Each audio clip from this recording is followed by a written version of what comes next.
अस्सलामुअलैकुम मेरे सारे भैन भरावां नूं वेलकम टू अ नया किचन। अज मैं थोड़े वास्ते मज़ेदार तरीन नाश्ता च बनने वाले आलूआं दी पराठे दी रेसिपी लैके आई हाँ और थोनू मैं यकीन नाल कह सकती हाँ बहुत ही मज़ेदार लगनगे, पसंद आएंगे। तो मैं माजरत करती हाँ मेरे 2-3 दिन तो व्लॉग नहीं आए क्योंकि ना मेरे मामू की शादी सी। सो इस वास्ते मैं ज़्यादा शैवां बनाइयां नहीं तो अपलोड नहीं कीतियां। सो ਉਹਦੇ वास्ते माजरत हाँ। लेकिन हुण मेरे इंशाल्लाह कोशिश करदी हाँ कि मेरे ना लाजमी रोज़ाना व्लॉग्स आएंगे। रोज़ाना नहीं तो एक दिन छੱਡ के लाजमी आएंगे। ਉਹਦੇ ਨਾਲ ਤੁਸੀਂ ਆਲੂਆਂ ਦੇ ਪਰਾਠੇ ਦੇ ਨਾਲ ਅਸੀਂ ਚਟਨੀ ਬਣਾ ਕੇ ਖਾਈ ਸੀ ਤੇ ਬਹੁਤ ਹੀ ਮਜ਼ੇਦਾਰ ਲਜ਼ੀਜ਼ ਬਣੀ ਸੀ। ਤੁਸੀਂ ਇਹਨੂੰ ਟਰਾਈ ਕਰਿਓ ਤੇ ਮੈਨੂੰ ਕਮੈਂਟ 'ਚ ਦੱਸਿਓ ਤੁਹਾਡੇ ਆਲੂ ਦੇ ਪਰਾਠੇ ਕੈਸੇ ਬਣੇ।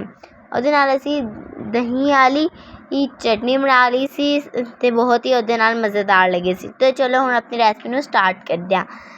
ਉਹਦੇ ਵਾਸਤੇ ਅਸੀਂ ਸਭ ਤੋਂ ਪਹਿਲਾਂ ਇਹ 4-5 ਚੀਜ਼ਾਂ ਲੈ ਰਹੀਆਂ ਨੇ, ਤੁਸੀਂ ਵੇਖ ਸਕਦੇ ਹੋ, ਜਿਹਦੇ ਵਿੱਚ ਅਸੀਂ ਸਭ ਤੋਂ ਪਹਿਲਾਂ ਲਏ ਨੇ ਆਲੂਆਂ ਨੂੰ ਅਸੀਂ ਪੀਲ ਕਰ ਲਿਆ ਤੇ ਆਲੂਆਂ ਨੂੰ ਅਸੀਂ ਇੰਝ ਇੱਕ ਆਲੂ ਦੇ 4 ਹਿੱਸੇ ਕਰਕੇ ਉਹਨੂੰ ਬੋਇਲ ਕਰ ਲੈਣਾ ਅੱਛੇ ਤਰੀਕੇ ਨਾਲ। ਫਿਰ ਉਹਨੂੰ ਥੋੜ੍ਹਾ ਜਿਹਾ ਠੰਡਾ ਹੋਣ ਦੇਣਾ 5 ਮਿੰਟ ਵਾਸਤੇ ਰੈਸਟ ਦੇ ਕੇ। ਉਹਦੇ ਜਿਹੜੇ ਸਾਡੇ ਛਿਲਕੇ ਹੋਣੇ ਨੇ ਉਹ ਤੁਸੀਂ ਉਤਾਰ ਲੈਣੇ ਨੇ। ਵੇਖ ਸਕਦੇ ਹੋ ਸਾਡੇ ਅੱਛੇ ਤਰੀਕੇ ਨਾਲ ਬੋਇਲ ਹੋ ਚੁੱਕੇ ਨੇ ਆਲੂ। ਫਿਰ ਆਲੂਆਂ ਦੇ ਬਾਅਦ ਅਸੀਂ ਲਏ ਸੀ ਮਸਾਲੇ ਅਸੀਂ ਸਭ ਲਏ ਸੀ। ਇਹਦੇ ਵਿੱਚ ਸਭ ਤੋਂ ਪਹਿਲੇ ਸਾਡੇ ਕੋਲ ਨਮਕ, ਹਲਦੀ, ਧਰਾ ਮਿਰਚ, ਸੁੱਕਾ ਧਨੀਆ, ਕਾਲਾ ਜ਼ੀਰਾ ਲੈ ਲਿਆ ਸੀ। ਇਹ 4-5 ਅਸੀਂ ਮਸਾਲੇ ਲਏ ਸੀ। ਮਸਾਲਿਆਂ ਦੇ ਬਾਅਦ ਅਸੀਂ ਲੈ ਲਿਆ ਧਨੀਆ ਅਤੇ ਪੁਦੀਨਾ ਲੈ ਕੇ ਉਹਨੂੰ ਅੱਛੀ ਤਰੀਕੇ ਨਾਲ ਪਹਿਲਾਂ ਤੁਸੀਂ ਵਾਸ਼ ਕਰ ਲੈਣਾ। ਫਿਰ ਉਹਨੂੰ ਤੁਸੀਂ ਕੱਟ ਲੈਣਾ। ਧਨੀਆ ਅਤੇ ਪੁਦੀਨਾ ਨੂੰ ਵੇਖ ਸਕਦੇ ਹੋ ਕੰਸਿਸਟੈਂਸਿਟੀ ਥੋੜ੍ਹੀ ਇੰਨੀ ਜਿਹੀ ਹੋਣੀ ਚਾਹੀਦੀ ਹੈ। ਫਿਰ ਇਹਦੇ ਬਾਅਦ ਅਸੀਂ ਆਪਣੇ ਹਰੀ ਮਿਰਚਾਂ ਲੈ ਗਈਆਂ ਸੀ। ਹਰੀ ਮਿਰਚਾਂ ਨੂੰ ਅਸੀਂ ਅੱਛੀ ਤਰੀਕੇ ਨਾਲ ਕੁੱਟ ਲਿਆ ਸੀ। ਵੇਖ ਸਕਦੇ ਹੋ ਅਸੀਂ ਹਰੀ ਮਿਰਚਾਂ ਨੂੰ ਕੁੰਡੀ ਸੋਟੇ ਦੇ ਵਿੱਚ ਅਸੀਂ ਇਹਨੂੰ ਕੁੱਟ ਲਿਆ ਸੀ। ਫਿਰ ਅਸੀਂ ਲੈ ਲੈਣਾ ਇੱਕ ਬਾਉਲ। ਵੇਖ ਸਕਦੇ ਹੁਣ ਅਸੀਂ ਇੱਕ ਬਾਉਲ ਲੈ ਲਿਆ ਅਤੇ ਬਾਉਲ ਦੇ ਵਿੱਚ ਆਪਣੇ ਆਲੂ ਪਾ ਲੈਣੇ ਨੇ। ਬੋਇਲ ਕੀਤੇ ਹੋਏ ਅਸੀਂ ਆਲੂ ਬਾਉਲ ਦੇ ਵਿੱਚ ਪਾ ਕੇ ਆਲੂਆਂ ਦੇ ਬਾਅਦ ਅਸੀਂ ਇਹਦੇ ਵਿੱਚ ਪਾਉਣਾ ਹੈ ਹੁਣ ਆਪਣੇ ਜਿਹੜੇ ਧਨੀਆ ਅਤੇ ਪੁਦੀਨਾ ਲਿਆ ਸੀ ਉਹ ਪਹਿਲਾਂ ਹਲਕਾ ਇਹਨੂੰ ਮੈਸ਼ ਕਰਨਾ ਨਾਲ ਵੇਖ ਸਕਦੇ ਹੋ ਆਲੂਆਂ ਨੂੰ। ਫਿਰ ਹੁਣ ਅਸੀਂ ਇਹਦੇ ਵਿੱਚ ਪਾ ਲੈਣਾ ਆਪਣੇ ਧਨੀਆ ਅਤੇ ਪੁਦੀਨਾ। ਇਹਨੂੰ ਅੱਛੀ ਤਰੀਕੇ ਨਾਲ ਤੁਸੀਂ ਹੱਥ ਨਾਲ ਵੀ ਕਰ ਸਕਦੇ ਹੋ। ਅਸੀਂ ਮੈਸ਼ਰ ਨਾਲ ਮੈਸ਼ ਕੀਤਾ ਇਹਨੂੰ ਅੱਛੇ ਤਰੀਕੇ ਨਾਲ ਅਸੀਂ ਇਹਨੂੰ ਮੈਸ਼ ਕਰ ਲਿਆ। ਸਾਰੇ ਆਲੂਆਂ ਨੂੰ ਅਸੀਂ ਅੱਛੇ ਤਰੀਕੇ ਨਾਲ ਮੈਸ਼ ਕਰਨਾ। ਹੁਣ ਅਸੀਂ ਜਿਹੜਾ ਆਪਣਾ ਧਨੀਆ ਅਤੇ ਪੁਦੀਨਾ ਲਿਆ ਸੀ ਉਹ ਇਹਦੇ ਵਿੱਚ ਪਾ ਲੈਣਾ ਅਤੇ ਜਿਹੜੀ ਸਾਡੀਆਂ ਕੁੱਟੀਆਂ ਹੋਈਆਂ ਮਿਰਚਾਂ ਸੀਆਂ ਉਹ ਵੀ ਇਹਦੇ ਵਿੱਚ ਅਸੀਂ ਪਾ ਲਈਆਂ ਨੇ। ਅਤੇ ਇਹ ਧਨੀਆ ਪੁਦੀਨਾ ਅਤੇ ਮਿਰਚਾਂ ਪਾਉਣ ਦੇ ਬਾਅਦ ਅਸੀਂ ਇਹਦੇ ਵਿੱਚ ਆਪਣੇ ਜਿਹੜੇ ਮਸਾਲੇ ਸੀ ਉਹ ਵੀ ਪਾ ਲੈਣੇ ਨੇ। ਮਸਾਲੇ ਮੈਂ ਤੁਹਾਨੂੰ ਦੁਬਾਰਾ ਦੱਸਦੀ ਹਾਂ, ਨਮਕ, ਹਲਦੀ, ਧਰਾ ਮਿਰਚ, ਕਾਲਾ ਜ਼ੀਰਾ ਅਤੇ ਸੁੱਕਾ ਧਨੀਆ। ਇਹ 3-4 ਅਸੀਂ ਮਸਾਲੇ ਲਏ ਸੀ। ਇਹਨਾਂ ਹੁਣ ਸਾਰਿਆਂ ਨੂੰ ਅਸੀਂ ਮਸਾਲਿਆਂ ਨੂੰ ਪਾ ਲੈਣਾ ਇਹਦੇ ਵਿੱਚ ਆਪਣੇ ਆਲੂਆਂ ਦੇ ਵਿੱਚ।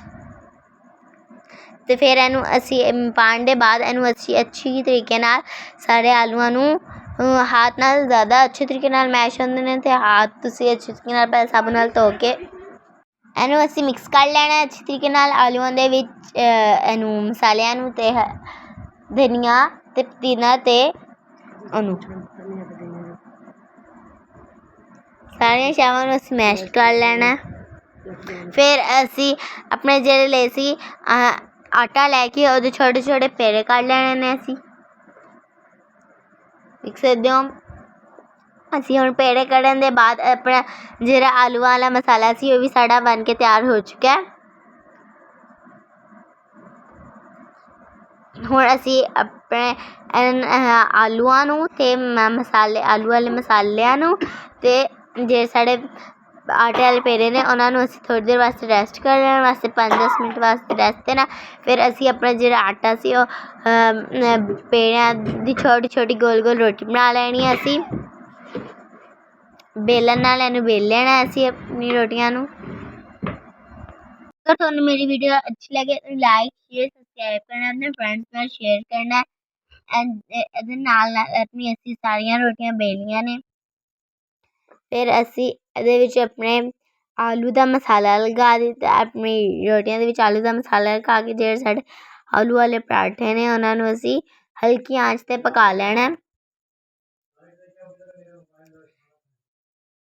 ਅਤੇ ਇਹਨੂੰ ਪਕਾਉਣ ਦੇ ਬਾਅਦ ਸਾਡੇ ਬਹੁਤ ਹੀ ਮਜ਼ੇਦਾਰ ਤਰੀਨ ਪਰਾਠੇ ਤਿਆਰ ਹੋ ਜਾਣਗੇ। ਤੁਸੀਂ ਇਹਨੂੰ ਘਰ 'ਚ ਟਰਾਈ ਕਰਿਓ ਅਤੇ ਮੈਨੂੰ ਕਮੈਂਟਸ 'ਚ ਦੱਸਿਓ ਤੁਹਾਡੇ ਆਲੂ ਦੇ ਪਰਾਠੇ ਕੈਸੇ ਬਣੇ। ਅਤੇ ਅਸੀਂ ਮਾਮੂ ਦੀ ਸ਼ਾਦੀ 'ਤੇ ਬਹੁਤ ਹੀ ਇੰਜੋਏ ਕੀਤਾ ਅਤੇ ਹੁਣ ਸਾਨੂੰ ਬਹੁਤ ਹੀ ਮਜ਼ਾ ਆਇਆ। ਅਤੇ ਮਾਮੂ ਦੀ ਸ਼ਾਦੀ 'ਤੇ ਆਉਣ ਦੇ ਬਾਅਦ ਮੈਂ ਕਿਹਾ ਮੈਂ ਆਪਣੇ ਵਿਊਵਰਸ ਵਾਸਤੇ ਵੀਡੀਓ ਲੈ ਕੇ ਜਾਣੀ ਹੈ। ਅਤੇ ਮੈਂ ਮੰਮਾ ਨੂੰ ਅਗਲੇ ਦਿਨ ਹੀ ਕਿਹਾ ਮੰਮਾ ਅੱਜ ਕੋਈ ਮਜ਼ੇਦਾਰ ਜਿਹੀ ਨਾਸ਼ਤਾ ਬਣਾ ਦਿਓ, ਮੈਂ ਆਪਣੇ ਵਿਊਵਰਸ ਵਾਸਤੇ ਵੀਡੀਓ ਲੈ ਕੇ ਜਾਣੀ ਹੈ। ਅਤੇ ਮੰਮਾ ਨੇ ਮੈਨੂੰ ਕਹਾ ਆਲੂ ਵਾਲੇ ਪਰਾਠੇ। मैंने कहा ਮੰਮਾ ਠੀਕ ਹੈ ਚਲੋ ਆਲੂ ਵਾਲੇ ਪਰਾਠੇ ਬਣਾ ਦਿਓ। ਮੰਮਾ ਨੇ ਆਲੂ ਵਾਲੇ ਪਰਾਠੇ ਬਣਾਏ ਅਤੇ ਅਸੀਂ ਮਜ਼ੇਦਾਰ ਬਹੁਤ ਹੀ ਮਜ਼ੇਦਾਰ ਸੀ। ਅਸੀਂ ਖਾਏ ਅਤੇ ਮਜ਼ਾ ਹੀ ਆ ਗਿਆ। ਤੁਸੀਂ ਇਹਨੂੰ ਟਰਾਈ ਕਰੋਗੇ ਅਤੇ ਮੈਂ ਯਕੀਨ ਨਾਲ ਕਹਿ ਸਕਦੀ ਹਾਂ ਤੁਹਾਨੂੰ ਵੀ ਬਹੁਤ ਹੀ ਪਸੰਦ ਆਉਣਗੇ। ਅਤੇ ਅਗਰ 9th ਕਲਾਸ ਜਿਸ ਬੱਚੇ ਦੇ 9th ਕਲਾਸ ਤਰਫੋਂ best of luck 9th class ਨੂੰ। ਅਤੇ 9th ਕਲਾਸ ਦਾ ਵੀ ਮੈਨੂੰ ਖਬਰ ਮਿਲੀ ਹੈ ਕਿਉਂਕਿ ਮੇਰੀ ਆਪਣੀ ਭੈਣ ਦੇ 9th ਕਲਾਸ ਦੇ ਪੇਪਰ ਹੋਣੇ ਅਤੇ ਕੈਮਿਸਟਰੀ ਦਾ ਪੇਪਰ ਸੀ। ਕਿਸ ਦਾ ਅੱਛਾ हुआ ਕੈਮਿਸਟਰੀ, ਫਿਜ਼ਿਕਸ, ਮੈਥ के मार्क्स ਤੁਸੀਂ ਮੈਨੂੰ ਲਾਜ਼ਮੀ ਦੱਸਿਓ। ਇਹਦੇ ਤੁਹਾਡੇ ਆਉਣਗੇ ਕਿ ਕੌਣ ਪਾਸ हुआ कौन फेल तो नहीं मेरे व्यूवर्स होंगे, लेकिन जो मैं दुआ करदी सारे पास होन। जो पास हुआ जिन्हें अच्छे नंबर आए ਤੁਸੀਂ ਮੈਨੂੰ ਕਮੈਂਟਸ 'ਤੇ ਦੱਸਣਾ। ਤੁਸੀਂ ਆਪਣੇ ਮੈਨੂੰ ਨੰਬਰਸ ਦੱਸਿਓ ਅਤੇ ਫਿਰ ਮੈਂ ਵੀ ਤੁਹਾਨੂੰ ਆਪਣੀ ਭੈਣ ਦੇ ਨੰਬਰ ਦੱਸਾਂਗੀ। ਅੱਛਾ ਹੈ ਫਿਰ ਤਾਂ ਦੱਸਣਾ ਹੀ ਦੱਸਣਾ, ਅਗਰ ਬੁਰੇ ਆਏ ਫਿਰ ਵੀ ਦੱਸਾਂਗੀ, ਉਹਦੀ ਬੇਇੱਜ਼ਤੀ ਹੋਣੀ ਕਹਿੰਦਾ ਮੇਰੀ ਹੋਣੀ ਹੈ। ਅਤੇ ਅਗਰ ਮੇਰੀ ਭੈਣ ਦਾ ਅੱਛਾ ਰਿਜ਼ਲਟ ਆਇਆ ਤੁਸੀਂ ਮੈਨੂੰ ਮਿਠਾਈ ਭੇਜਣੀ ਹੈ। ਮਿਠਾਈ ਐਸੇ ਨਹੀਂ ਕਿ ਤੁਸੀਂ ਮੈਨੂੰ ਗੁਲਾਬ ਜਾਮੁਨ ਭੇਜਣੇ ਨੇ, ਹਾਂ ਤੁਸੀਂ ਮੈਨੂੰ ਸਬਸਕ੍ਰਾਈਬ ਲਾਈਕ ਸ਼ੇਅਰ ਕਰੋਗੇ ਅਤੇ ਉਹ ਮੇਰੇ ਵਾਸਤੇ ਮਿਠਾਈ ਹੋਏਗੀ। ਲਾਈਕ ਸ਼ੇਅਰ ਸਬਸਕ੍ਰਾਈਬ ਕਰਨਾ ਨਹੀਂ ਭੁੱਲਣਾ, ਆਪਣੇ ਫਰੈਂਡਸ ਨਾਲ ਸ਼ੇਅਰ ਕਰਨਾ ਨਹੀਂ ਭੁੱਲਣਾ। ਅੱਲਾ ਹਾਫਿਜ਼ ਮੇਰੇ ਸਾਰੇ ਭੈਣ ਭਰਾਵਾਂ ਨੂੰ।